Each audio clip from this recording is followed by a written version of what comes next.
Hi hello അസ്സാം വലൈക്കും welcome to my channel. ഇന്ന് ഞാൻ നിങ്ങൾക്ക് കാണിച്ചു തരാൻ പോകുന്നത് ബ്രെഡും മുട്ടയും വെച്ചിട്ട് ഒരു അടിപൊളി റെസിപ്പിയാണ് കേട്ടോ കാണിച്ചു തരാൻ പോകുന്നത്. ഒരു 4 മണിക്കൊക്കെ ചായക്കൊക്കെ പറ്റിയൊരു സ്നാക്സ് ആട്ടോ. നല്ല ടേസ്റ്റ് ഉണ്ട്. എല്ലാവരും ഒന്ന് ട്രൈ ചെയ്ത് നോക്കുക. അതിന് വേണ്ടിയിട്ട് ഞാനൊരു മീഡിയം സൈസിലുള്ള സവാള എടുത്തിട്ടുണ്ട്. പിന്നെ എരിവിന് ആവശ്യമായിട്ടൊരു 3 പച്ചമുളകും ഒരല്പം മല്ലിയില ഇതുപോലെ ചെറുതാക്കി കട്ട് ചെയ്ത് വെച്ചിട്ടുണ്ട് കേട്ടോ. ഇനി ഞാനൊരു 5-6 ബ്രെഡ് എടുത്തിട്ട് അതൊന്ന് മിക്സിയുടെ ജാറിലിട്ടിട്ട് ഒന്ന് പൊടിച്ചെടുക്കാൻ കേട്ടോ ചെയ്യണത്. നല്ലതുപോലെ ഒന്ന് പൊടിച്ചെടുക്കുക. ഇതിങ്ങനെ മിക്സിയിൽ നമ്മൾ പൊട്ടിച്ചിട്ട് കൊടുത്താൽ മതി, എന്നാൽ പൊടിഞ്ഞ് കിട്ടിക്കോളൂ കേട്ടോ. അപ്പോൾ ഇതിങ്ങനെ പൊടിച്ചെടുത്തിട്ടുണ്ട്. പിന്നെ ഞാൻ ഇനി ഈ ഉള്ളിയും പച്ചമുളകും പിന്നെ കറിവേപ്പില എന്ന് പറയുന്നത് മല്ലിച്ചപ്പും കൂടെ ഞാനൊരു പാത്രത്തേക്ക് ഇട്ട് കൊടുത്തിട്ടുണ്ട്. പിന്നെ 3 കോഴിമുട്ട എടുത്തിട്ടുണ്ട് കേട്ടോ. നമുക്ക് എത്ര ആവശ്യമുള്ളെങ്കിൽ അത്രയും കോഴിമുട്ടയുടെ എണ്ണവും ബ്രെഡിൻ്റെ എണ്ണവും കൂട്ടിയാൽ മതി കേട്ടോ. അപ്പം ഞാനൊരു 3 മുട്ട വെച്ചിട്ടാണ് ഉണ്ടാക്കുന്നത്. ഇനി ഈ മുട്ട ഇതിലേക്ക് ഒഴിച്ച് കൊടുത്തിട്ട് നല്ലതുപോലെ ഒന്ന് മിക്സ് ചെയ്തെടുക്കണം കേട്ടോ. പിന്നെ നമ്മൾ ഇതിലേക്ക് ആവശ്യത്തിനുള്ള ഉപ്പും കൂടെ ഒന്ന് ഇട്ട് കൊടുക്കണം. എന്നിട്ട് നല്ലതുപോലെ ഒന്ന് മിക്സ് ചെയ്തെടുക്കണം കേട്ടോ.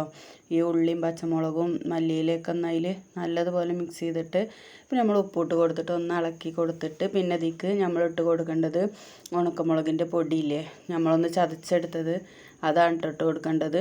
മുളക് പൊടിയല്ല, മുളകൊന്ന് ചതച്ചെടുത്തതാണ്. പിന്നെ അതും കൂടെ ഇട്ട് കൊടുത്തിട്ട് ഇനി നമ്മൾ ഈ പൊടിച്ച് വെച്ചിട്ടുള്ള ബ്രെഡ് കുറേശ്ശായിട്ട് ഇതിലേക്ക് ഇങ്ങനെ ഇട്ട് കൊടുക്കാൻ കേട്ടോ ചെയ്യാം. അപ്പോൾ അത് എന്നിട്ട് കുറച്ചിട്ട് കൊടുത്തിട്ട് ഇതൊന്ന് ഇളക്കി കൊടുത്ത് നോക്കണം. എന്നിട്ട് ഇതെങ്ങനെയാണ് വന്നിട്ടുള്ളതെന്നനുസരിച്ചിട്ട് കുറച്ചും കൂടെ ഇട്ട് കൊടുക്കുക കേട്ടോ. അപ്പോൾ ഞാൻ ഒരു 6 ബ്രെഡും 3 മുട്ടയ്ക്കും കറക്റ്റ് ആയിരുന്നു കേട്ടോ. ഞാൻ പൊട്ടിച്ചൊഴിച്ച മുട്ടയ്ക്കുള്ളത് കറക്റ്റ് ആയിരുന്നു. അപ്പോൾ ഇതുപോലെ വന്നിട്ടുണ്ട്. ഇനി അതിൽ കുറച്ചും കൂടെ പൊടിയുണ്ട്. അപ്പോൾ അതും കൂടെ ഇട്ട് കൊടുത്തിട്ടുണ്ട്. നമുക്ക് ഇതിൻ്റെ ഒരു പരുവെന്ന് വെച്ചാൽ ഇതുപോലെ തന്നെയാണ്, വെള്ളം ലൂസായിട്ടല്ല കേട്ടോ. പിന്നെ നമ്മളിത് കയ്യിൽ വെച്ചിട്ടാണ് ഇങ്ങനെ ഉണ്ടാക്കിയെടുക്കണത്. അപ്പം ഞങ്ങൾക്ക് കാണിച്ചു തരാം. ഇതുപോലെ ഇങ്ങനെ ആക്കിയെടുത്തിട്ടൊക്കെ മിക്സ് ചെയ്തെടുത്തിട്ടുണ്ട് കേട്ടോ. ഇനി ഞാനൊരു പാൻ വെച്ചിട്ടുണ്ട്. പാന് ചൂടായി വന്നപ്പോൾ കുറച്ച് വെളിച്ചെണ്ണ തടവി കൊടുത്തിട്ടുണ്ട് കേട്ടോ. ഒന്ന് ചൂടായി വന്നപ്പോൾ ഒന്നിങ്ങനെ എണ്ണ ഒഴിക്കൊന്നും വേണ്ട, വെറുതെ ഇതുകൊണ്ട് ഒന്നിങ്ങനെ തടവി കൊടുത്താൽ മതി കേട്ടോ. എന്നിട്ട് ഞാൻ കയ്യിൻ്റെ അടിയിൽ ഇത് വെച്ചിട്ട് കുറച്ച് ഓയിൽ കയ്യിൻ്റെ അടിയിലും ആക്കി കൊടുക്കുക. എന്നിട്ട് ഇതേ ഷേപ്പിൽ നമുക്ക് ഏത് ഷേപ്പിൽ വേണമെങ്കിലും ഉണ്ടാക്കാം. ഞാനിപ്പോൾ ഈ ഒരു ഷേപ്പിലാണ് കേട്ടോ ഉണ്ടാക്കിയിട്ടുള്ളത്. ഇതുപോലെ ഒന്ന് ഓവർ കട്ടിയും വേണ്ട, എന്നാൽ തീരെ കട്ടിയില്ലാതെ എല്ലേനും. അപ്പം അങ്ങനെ ഉണ്ടാക്കി കൊടുത്തിട്ടുണ്ട് കേട്ടോ. അപ്പം ഞാനിങ്ങനെ ഉണ്ടാക്കിയപ്പോൾ ഒരു 8 എണ്ണം ഉണ്ടാക്കാനുള്ളത് ഉണ്ടായിരുന്നു കേട്ടോ. ഞങ്ങൾ അത്രയും മതി. അപ്പോൾ അത് ഉണ്ടാക്കിയിട്ടുണ്ടായിരുന്നു. ഇത് നല്ല ടേസ്റ്റാണ് കേട്ടോ സോസൊക്കെ ഒഴിച്ചിട്ട് കഴിക്കാൻ.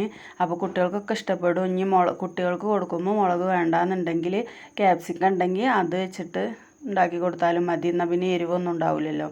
ഇത് നമ്മൾ കുട്ടികളൊന്നുമല്ലല്ലോ, വലിയവർക്ക് കഴിക്കാനല്ലേ. അപ്പം ഞാൻ കുറച്ച് പച്ചമുളകൊക്കെ ഇട്ടത് തന്നെ കേട്ടോ. ഇവിടെ എല്ലാവർക്കും എരി അത്യാവശ്യം വേണേനും.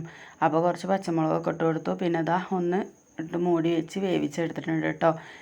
അപ്പോൾ ഇത് ലാസ്റ്റത്തെയാണ് 3 എണ്ണം ഇട്ട് കൊടുത്തിട്ടുള്ളത്. ഇപ്പോൾ എല്ലാതും ഇതുപോലെ റെഡി ആയിട്ടുണ്ട്.